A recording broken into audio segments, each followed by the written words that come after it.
अच्छा जी, अभी हम पढ़ेंगे रिपेयर के बारे में कि रिपेयर कहाँ पर होगी, मतलब हीलिंग का जो मतलब जो रिपेयर वाला प्रोसेस है वो हमारे पास कौन कौन से टिश्यूज़ में, या जो टिश्यूज़ डैमेज हो गए तो कौन कौन से जगहों पर जो है ना वो रिपेयर का प्रोसेस होगा। लेकिन पहले आप लोगों ने रिपेयर को समझना है। यहाँ पर लिखा हुआ है कि repair is replacement of damage tissue with fibrous scar.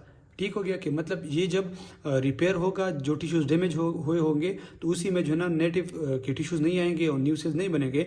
यहाँ पर रिपेयर के प्रोसेस में एंड में क्या बनेगा, फाइब्रस स्कार। तो ये डिफिनीशंस आप लोगों ने याद रखने कि replacement of damage tissue with fibrous scar it is a repair. ठीक हो गया।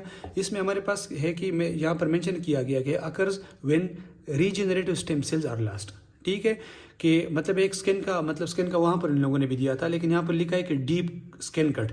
वहाँ पर जो स्किन का मतलब उन लोगों ने दिया हुआ था तो वहाँ पर इस तरह था कि मतलब एक पेपर कट हो गया तो आपको फिर पता नहीं चलता कि यार ये मेरा ज़ख्मी हो गया था या कुछ हो गया, तो उसमें रीजनरेशन हो जाती है और जो ओल्ड सेल्स थे वो ख़त्म हो गए और फिर नेटिव टिश्यूज़ वगैरह आते हैं। तो ये जो मतलब स्किन का एग्जाम्पल उन लोगों ने दिया था वो सुपरफिशियल कट के बारे में था। अभी जहाँ पर जो है डीप कट के बारे में दिया कि वहाँ पर जो स्टेम सेल्स थे वो लास्ट हो गए। ठीक है, तो वहाँ पर कि जहाँ पर स्टेम सेल्स लास्ट हो जाते हैं तो रीजनरेटिव कैपेसिटी ख़त्म हो जाती है, तो वहाँ पर रिपेयर होगा। और वो सेल्स जिसमें रीजनरेटिव कैपेसिटी है ही नहीं, जिस तरह मैंने आप लोगों को मायोकार्डियल मतलब मायोकार्डियम में बताया, स्केलेटल मसल्स में जो परमानेंट टिश्यूज़ थे, तो वहाँ पर जब डैमेज हो गया तो हमारे पास किसके थ्रू फिर हील होंगे, वो रिपेयर के प्रोसेस के थ्रू। अच्छा, रिपेयर में पहले क्या होता है, रिपेयर में पहले होता है मतलब जो रिपेयर का प्रोसेस है इसमें पहले क्या चीज़ होता है, ग्रेन्यूलेशन फॉर्मेशन होती है। ये ग्रेनुलोमेटस इन्फ्लेमेशन से जो है ना वो बहुत वो है अलग है, क्योंकि वहाँ पर एपिथेलियल हिस्टोसाइट्स होते हैं। यहाँ पर जो ग्रेनुलेशन फॉर्मेशन होती है इसमें पहले 3 चीज़ें होती है। फर्स्ट क्या होता है, फाइब्रोब्लास्ट। ठीक है, ये फाइब्रोब्लास्ट क्या करता है, कोलेजिन टाइप 3 को मतलब जो है ना ऐड करता है यहाँ पर। फिर उसके बाद क्या होता है, कैपिलरीज क्या करता है, कैपिलरीज जो है ये हमारे पास प्रोवाइड करते हैं न्यूट्रिएंट्स को। और तीसरा क्या होता है, मायोफाइब्रोब्लास्ट।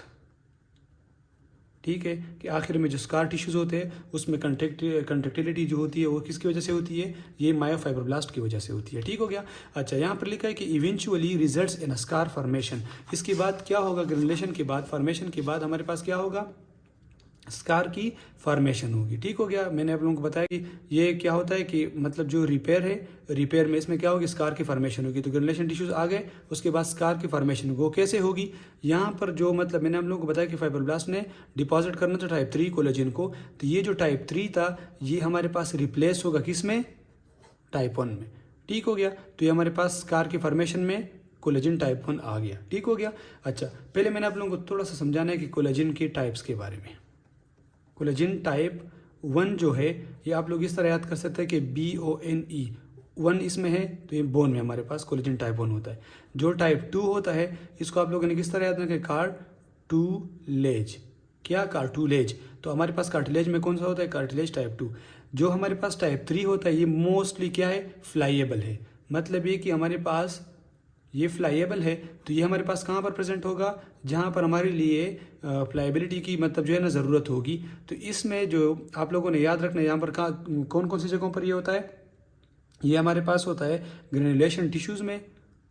ठीक है, ग्रेनुलेशन टिश्यू में होता है। ठीक हो गया। और हमारे पास जो होता है यूट्रस में होता है, क्योंकि वहाँ पर जो है ना स्किन वगैरह चीज़ें बन रही होती है तो इसमें हमारे पास वो फ्लाइबिलिटी वो चीज़ें ज़रूरत होती है। तो हमारे पास ये ग्रेनुलेशन टिश्यू और यूट्रस में ये कोलेजन टाइप 3 होता है। ठीक हो गया। जो कोलेजन टाइप 4 है सबको पता होगा हमारे पास किस में होता है, बेसमेंट मेम्ब्रेन में होता है, बेसमेंट मेम्ब्रेन्स में। ठीक है, उसमें कोलेजन टाइप 4 होता है। ठीक हो गया। अच्छा, यहाँ पर लिखा है कि मतलब कोलेजन टाइप 3 को जो है ना प्लाइएबल है, क्या है, प्लाइएबल है। तो ये प्रेजेंट होता है ग्रेनुलेशन टिश्यूज़ में और एम्ब्रियनिक जो हमारे पास टिश्यूज़ होते हैं यूट्रस के और कीलाइड्स में। कीलाइड्स हम आगे डिस्कस करेंगे। ठीक है, तो वहाँ पर कौन सा होता है, कोलेजन टाइप 3 होता है। अच्छा, ये जो टाइप 1 कोलेजन है जिसमें क्या है, टेंसाइल स्ट्रेंथ ज़्यादा है, टेंसाइल स्ट्रेंथ ज़्यादा है, as present in skin bone और टेंडन्स एंड मोस्ट ऑर्गन्स। तो मैंने आप लोगों को बताया कि इस तरह आप लोगों ने याद रखना है, ठीक है। अच्छा, ये जो कोलेजन टाइप 3 है इसको हमारे पास रिमूव करना और इसको जो है ना मतलब टाइप 1 में कन्वर्ट करना स्कार फॉर्मेशन में, ये कौन करता है? कोलेजिनेज। और ये कोलेजिनेज जब इसको रिमूव करता है तो इसके किस चीज़ की ज़रूरत होती है? कोफैक्टर की। और वो कोफैक्टर कौन सा है? जिंक, ठीक है। तो it's all about repair and regeneration. अभी हम नेक्स्ट लेक्चर में पढ़ेंगे mechanism of tissue regeneration repair, ठीक।